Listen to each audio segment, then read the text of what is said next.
Chapter 4: Classical Origins of Western Political Ideologies. Good afternoon, everyone. Today, we step back in time to examine the classical origins of Western political ideologies.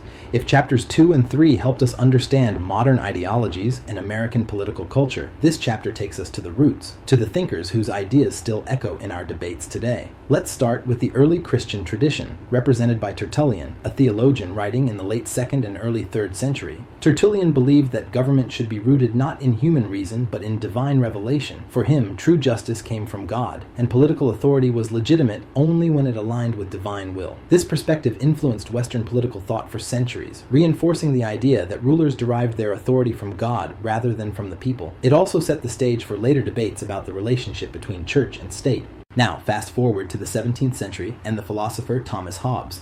Hobbes lived through the turmoil of the English Civil War, and it shaped his political outlook.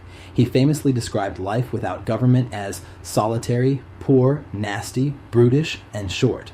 For Hobbes, in a state of nature, individuals had complete freedom, but that freedom meant constant insecurity and violence. To escape this chaos, people entered into a social contract, surrendering some of their liberty to a powerful sovereign in exchange for peace and security. His masterpiece, Leviathan, makes the case for a strong, centralized authority. Hobbes reminds us that liberty without order is meaningless, and that stability sometimes requires powerful government. Let's move further back to Aristotle, the Greek philosopher who lived in the 4th century BCE.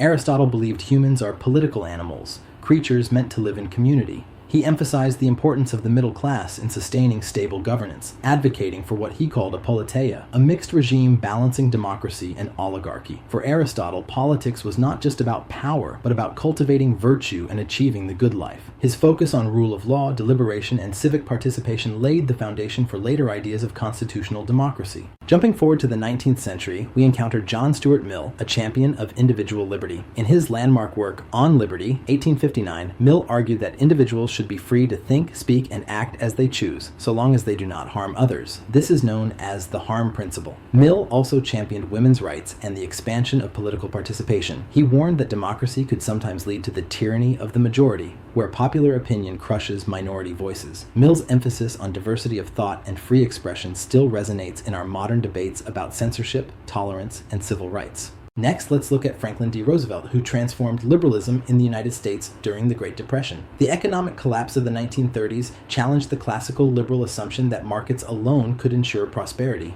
Through the New Deal, Roosevelt expanded the federal government's role in providing security and stability. Programs like Social Security, the Federal Deposit Insurance Corporation, and labor protections represented a shift toward a more active government. Roosevelt argued that true liberty required not just freedom from interference, but also freedom from want and fear. His legacy shows how ideologies adapt to meet historical challenges. Finally, consider Friedrich Hayek, an Austrian economist and political philosopher of the 20th century. Hayek warned against excessive government control, arguing that central planning threatens individual freedom. In works like The Road to Serfdom, he emphasized the importance of free markets as engines of prosperity and liberty. Hayek's defense of economic freedom shaped the rise of modern conservatism and neoliberalism, influencing leaders like Margaret Thatcher and Ronald Reagan. So, what do we learn from these thinkers? That political ideologies are not fixed. They evolve, adapt, and sometimes clash. Tertullian gave us a vision of authority rooted in faith. Hobbes warned of the dangers of anarchy and the need for strong authority. Aristotle highlighted virtue, law, and civic participation. Mill championed individual freedom and minority rights. Roosevelt expanded liberalism to include economic security, while Hayek defended liberty through markets and limited government.